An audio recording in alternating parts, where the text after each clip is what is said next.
terkasih di dalam Tuhan, hari ini kita memperingati hari Jumat Agung, hari kematian Yesus Kristus, Juru Selamat dunia. Tuhan yang kita sembah, Tuhan yang menebus umat manusia dari dosa, dari segala pelanggaran dan segala keadaan hidup. Oleh darahnya yang mahal, oleh karya penebusannya, kita dilayakkan masuk ke surga. Bapak Ibu yang terkasih di dalam Tuhan, saya mau ajak Bapak Ibu melihat suatu perenungan di Jumat Agung ini.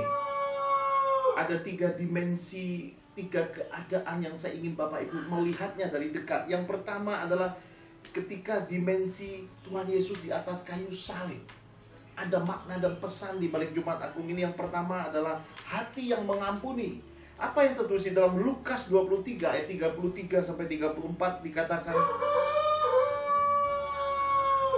ketika mereka sampai di tempat yang bernama Tengkorak, mereka menyalibkan Yesus di situ dan juga kedua orang penjahat itu, yang seorang di sebelah kanannya dan yang lain di sebelah kirinya. Yesus berkata, "Ya Bapa, ampunilah mereka, sebab mereka tidak tahu apa yang mereka perbuat."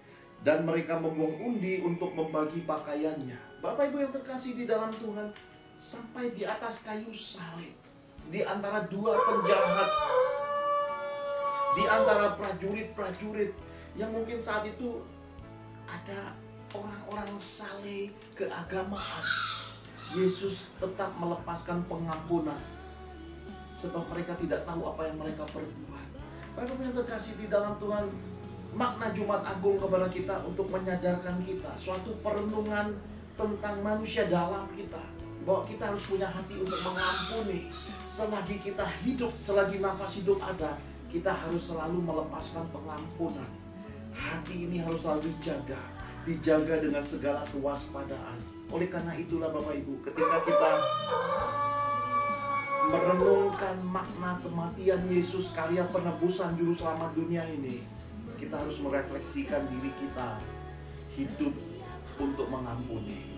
Jangan biarkan seorang pun manusia di dunia ini menyandung engkau. Jangan izinkan celah kepahitan apapun masih ada di hatimu, tersimpan di jiwamu, tersimpan di jalan-jalan hidupmu. Bersihkan di momen Jumat Agung ini. Katakan, Bapa Surgawi, sebagaimana Engkau mengampuni aku juga mau mengampuni mereka yang bersalah kepadaku. Bersihkan hatiku, bersihkan jiwaku dari segala kebencian, dari segala kepahitan, kenangan-kenangan buruk dan trauma-trauma yang ada. Di dalam nama Yesus aku percaya darah Yesus yang mahal yang tercurah di Kalvari itu membebaskan jiwaku, menyembuhkan luka hatiku, dan membuat hatiku dalam kasih, dalam kekudusannya. Haleluya. Bagian kedua Bapak Ibu yang terkasih di dalam Tuhan, sesudah kita melihat di atas kayu salib, Yesus memaknai kematian dan penebusannya untuk kita bisa selalu mengampuni sesama. Yang kedua, kita bisa belajar tentang suatu keadaan sebelum karya penebusan itu terjadi. Ada satu keadaan. Keadaan inilah yang sering digambarkan bahkan di dalam film The Passion. Keadaan ini digambarkan secara terbuka. Ada kehadiran kuasa kegelapan yang membuat doa Yesus begitu kusutnya, bahkan tetesannya yang mengalir dari keringatnya itu seperti peluh darah. Suatu keadaan yang dalam sisi manusia penuh pergumulan, dalam sisi keadaan yang terhimpit, tertekan. Semua kita pernah mengalami keadaan ini. Yang kedua, Tuhan pesankan supaya kita hidup dalam roh. Perhatikan apa yang tertulis di dalam Markus 14 ayat 36 sampai 38. Demikian firman Tuhan. Katanya, "Ya Aba, ya Bapa, tidak ada yang mustahil bagimu. Ambillah cawan ini daripadaku, tetapi janganlah apa yang aku kehendaki, melainkan apa yang engkau kehendaki." Setelah itu ia datang kembali dan mendapati ketiganya sedang tidur. Dan ia berkata kepada Petrus, "Simon, sedang tidurkah engkau? Tidakkah engkau sanggup berjaga-jaga 1 jam? Berjaga-jagalah dan berdoalah supaya kamu jangan jatuh ke dalam pencobaan. Roh memang penurut, tetapi daging lemah." Bapak Ibu yang terkasih di dalam Tuhan, Ini yang dipesankan sebelum karya penebusan itu, supaya umatnya, supaya gereja-gereja Tuhan hidup di dalam tuntunan Roh Kudusnya, hidup penuh bertaburan buah roh, buah-buah karakter Yesus, imago Yesus yang bermanifestasi dari perbuatan-perbuatan yang penuh dengan kebaikan, perbuatan-perbuatan yang memuliakan Tuhan. Perkataanmu, pikiranmu, keputusan hidupmu, dan apa yang engkau lakukan di dalam kepercayaan dan berkat-berkat Tuhan, itu membawa engkau masuk pada dimensi bahwa Roh Kudus ada di dalammu. Bapak Ibu yang terkasih di dalam Tuhan, kalau kita bicara tentang Jumat Agung, tidak akan luput dari keberadaan Roh Kudus. Karena sejak semula, Alfa, sebelum kelahiran Yesus, sebelum Yesus diutus ke dunia ini untuk melakukan karya penebusan yang kita peringati di hari kematiannya sebagai Jumat Agung ini, Roh sudah memberitahukan para nabi, dan para nabi sudah menubuatkan tentang kedatangan Mesias, anak Allah yang hidup, Mesias yang akan menebus isi dunia ini. Dan kita bisa tahu dengan jelas di dalam catatan Injil bahwa Yesus lahir dari Roh Kudus, bukan dari persekutuan hubungan suami istri, bukan dari keadaan daging, tapi dia lahir dari Roh Kudus. Karena itu ketika Injil mencatat secara terbuka, iblis-iblis pergi dalam keadaan dengan pernyataan, mau apa engkau yang kudus dari Allah. Roh Kudus dengan Tuhan Yesus merupakan satu kesatuan yang tidak dapat dipisahkan. Karena itulah gereja-gereja Tuhan, umat Tuhan, saya, keluarga saya, Anda, keluarga kita semua harus hidup di dalam roh. Ini pesan yang disampaikan di Taman Getsemani kepada murid-murid. Dan kita bisa tahu hari itu adalah hari pembatas 3,5 tahun murid-murid belajar di mentoring, melihat berbagai mukjizat, pelayanan, karakter Yesus, pemuritan yang secara langsung. Ternyata semua juga ketika mengalami ujian daripada penghakiman dunia, Yesus ditangkap. Sesudah doa itu Yesus ditangkap, murid-murid berhamburan pergi. Kita tahu dengan pasti bahwa kekuatan manusia, ada banyak kekhawatiran hidup, ada banyak ketakutan hidup, tetapi di dalam roh kesanggupan dikaruniakan Allah dengan tidak terbatas. Dan kita tahu keadaan ini tidak selesai. Bukan berarti ketika Yesus ditangkap, murid-murid pergi kemudian murtad semua. Tidak. Mereka pergi, Tuhan menunjukkan kepada umatnya, kepada gereja-gerejanya, kekuatan manusia tidak tolong kita menghadapi apapun dalam kehidupan ini. Kekuatan manusia terbatas, tetapi kasih karunia Allah yang tidak terbatas. Oleh karena itulah dipesankan untuk hidup dalam roh. Di belakang saya Bapak Ibu bisa melihat hamparan dari daun-daun hijau dari pohon mangga yang pernah saya saksikan. Bahkan sebelah kanan bisa melihat sepotong pintu. Inilah tempat yang sering saya pakai untuk syuting, menyampaikan isi hati Tuhan. Dan pohon mangga ini saya sudah pernah ceritakan ketika saya bertemu teman-teman SD saya. Pohon mangga ini hanya berbuah beberapa butir yang dinasihatkan untuk dibiarkan buahnya sampai matang membusuk dan biarkan kalaupun dimakan condet. Dan hari ini sesuai dengan pesan Tuhan, seisi daripada pohon mangga ini tampak dari sisi belakang saya, nampaknya tidak terlalu banyak kelihatan. Tapi kalau kita berbalik ke sisi belakang, nanti saya akan tunjukkan videonya. Ini bunga-bunga putik-putik dan buahnya hampir memenuhi sebagian besar dari pohon mangga ini. Demikianlah Tuhan kehendaki supaya hidup kita berbuah. Berbuah dalam dimensi yang memberkati nama Tuhan. Berbuah sebagai manusia roh yang hidupnya berkarakter Yesus, memiliki rupa gambar Allah, imago Yesus, memancar dari perbuatan yang memuliakan Tuhan. Tuhan ingin kita memiliki keluarga yang berbahagia. Tuhan ingin kita hidup, bekerja, berbisnis, melayani, menjadi berkat. Tuhan ingin kita hidup di dalam terangnya yang ada. Tuhan ingin kita mencapai semua janji-janjinya yang tertulis di dalam kitab suci.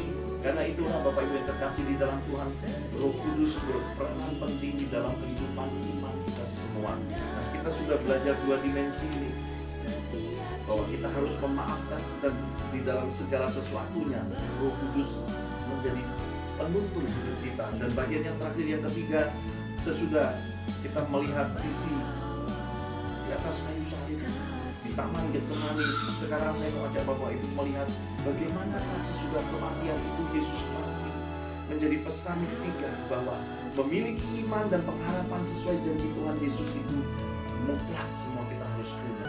Kita semua disebut orang beriman, semua kita punya pengharapan, tetapi semua itu akan nampak jelas bagaimana ketika kita didera persoalan hidup, ketika kita mengalami kesulitan hidup, ketika kita mengalami hal-hal yang tidak populer, ketika kita digoncangkan, ketika kita mengalami suatu keadaan yang terbalik, seperti Yusuf di tempat yang nyaman dengan jubah yang indah, tiba-tiba semua kenyamanannya hilang, jubah itu tercabik, terkoyak, dan dia dijual sebagai budak.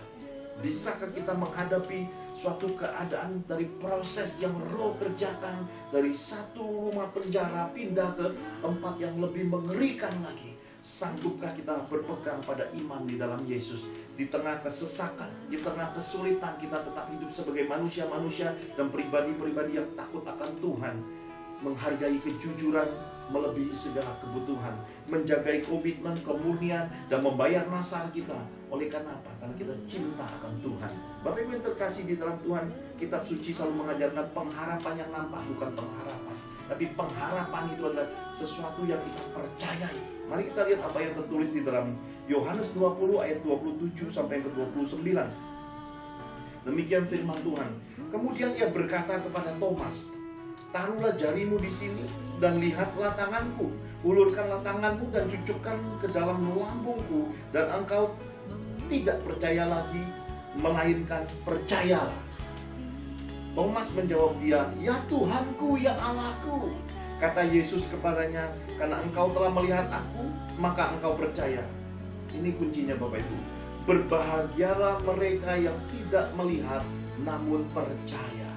Oleh karena itu Tuhan pesankan, kekristenan ini imannya bukan lahiriah. Percaya karena dapat banyak duit, percaya karena mengalami suatu perubahan yang kita merasa kenikmatan dagingnya bertambah. Bukan. Percaya karena kita melakukan kitab suci, percaya karena kita hidup sebagai pelaku firman Tuhan, percaya ketika kita berbuat kebenaran, melakukan hal terpuji, kemudian kita mengalami hal-hal yang tidak menyenangkan, kita tetap bertahan.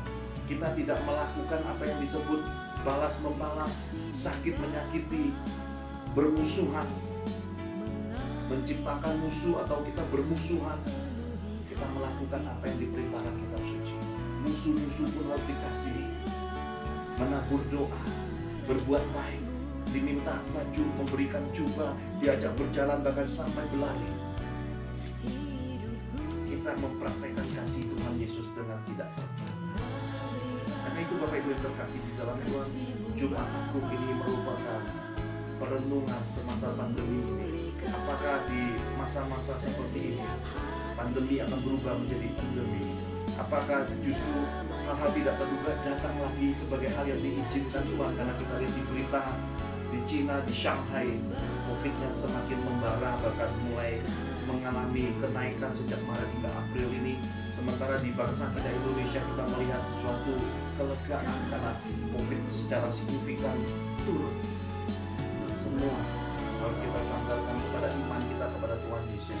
Apapun keadaan yang nampak lahiriahnya, kita harus bersandar kepada doa, menyerahkan segala perkara di dalam doa. Karena itu nyatakan permohonanmu, segala keinginan hidupmu, perubahan keluargamu, perubahan keadaan hidupmu, masa depanmu, anak cucumu. Nyatakan kepada Allah, kepada Tuhan yang kita sembah, yang telah memberi dirinya mati untuk menebus kita dari segala perbuatan dosa, yang membuat kita layak oleh kasih karunia dan darahnya yang mahal untuk masuk ke surganya. Nyatakan semua itu kepadanya lewat doa dan permohonan. Bapak Ibu yang terkasih di dalam Tuhan, sebagai bagian akhir, izinkan The Johan Family mengucapkan selamat memasuki Jumat Agung, hingga makna kematian Yesus ini berharga bagi kita hari ini sampai akhir hayat hidup kita. Bahkan warisan pengenalan akan Tuhan Yesus ini turun-temurun kita berkati bagi anak cucu kita sebagai harta pusaka. Dan kita akhiri pesan makna Jumat Agung ini dengan doa. Mari kita angkat tangan kita di hadapan Tuhan sama-sama. Bapa yang kami kasihi di dalam Tuhan Yesus Kristus, terima kasih untuk karya kematian-Mu. Kau mati di atas kayu salib, Kau menyatakan kepada kami untuk kami mengampuni. Dan saat Engkau bersiap-siap memasuki karya salib di Kalvari itu, Engkau telah memberitakan kepada kami supaya hidup kekristenan kami ini adalah hidup di dalam kekristenan yang dipimpin oleh Roh. Roh Kudus berperan penting atas kehidupan kami. Kami harus hidup berbuah roh. Kami harus hidup mencapai perkenanan-Mu. Dan Engkau sudah pesankan ketika Engkau bangkit, memperlengkapi gereja mula-mulamu, para rasul dan murid-murid-Mu, supaya iman kami, supaya pengharapan kami sesuai dengan kitab suci, sesuai dengan kehendak-Mu. Dan berkati kami semua hari ini, kami, sisi keluarga kami, semua umat Tuhan dan gereja-gereja Tuhan, semuanya mencapai suatu pembaharuan, kesadaran, dan mencapai hal-hal yang dikenal oleh Tuhan. Di akhir ibadah ini, kami mengangkat tangan sama-sama. Dialah berkat Bapa Surgawi, dalam kemuliaan, dalam kasih karunia Tuhan Yesus Kristus, dalam kuasa dan persekutuan Roh Kudus turun atas kami semua. Hari ini Maranatha, diberkati keluar masuk kami, diberkati seluruh keluarga kami, diberkati bangsa dan pemerintahan kami Indonesia, diberkatilah bangsa-bangsa. Kemuliaan Tuhan menaungi seluruh muka bumi ini, sehingga semua makhluk sujud berturut menerima Yesus Kristus sebagai Tuhan dan Juru Selamat dunia. Kami terima berkat Tuhan ini, sama-sama kami katakan amin.